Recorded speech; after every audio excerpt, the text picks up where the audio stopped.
Well, and as Mark mentioned, thousands of people are headed to the Gulf beaches this weekend, and police in those coastal communities are going to be on high alert. WIET 42 News reporter Jamie Ostroff joins us with some important warnings every beachgoer should know about. That is right, Jim, especially those folks headed to Florida this weekend. I took a look at the laws with an attorney who practices in Florida and right here in Alabama. It turns out what might get you just a slap on the wrist here could land you in a lot more trouble just south of the state line. Last week, we visited with law enforcement in Bay County, Florida.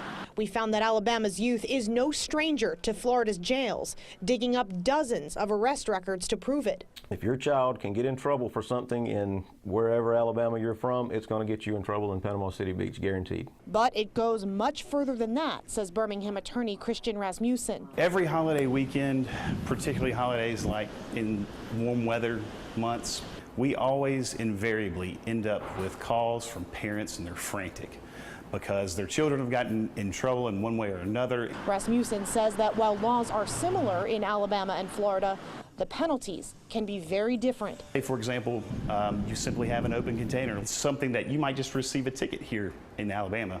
In Florida, you can go to jail. Underage drinking is another example.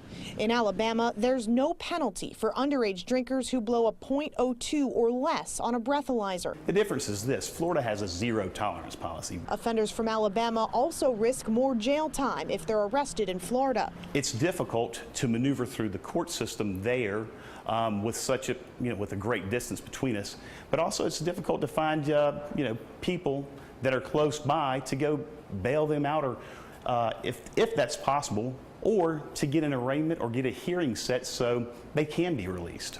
And to those headed off to college in the fall, it will be on their record back at the university.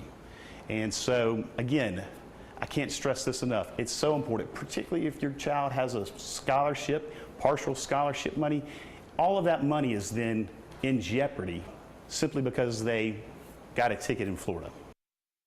Even more warnings for parents sending their kids to the beach this weekend is all in our Bad Behavior at the Beach report. That's on our website, WIAT.com. Jamie Ostroff, WIAT 42 News, coverage you can count on.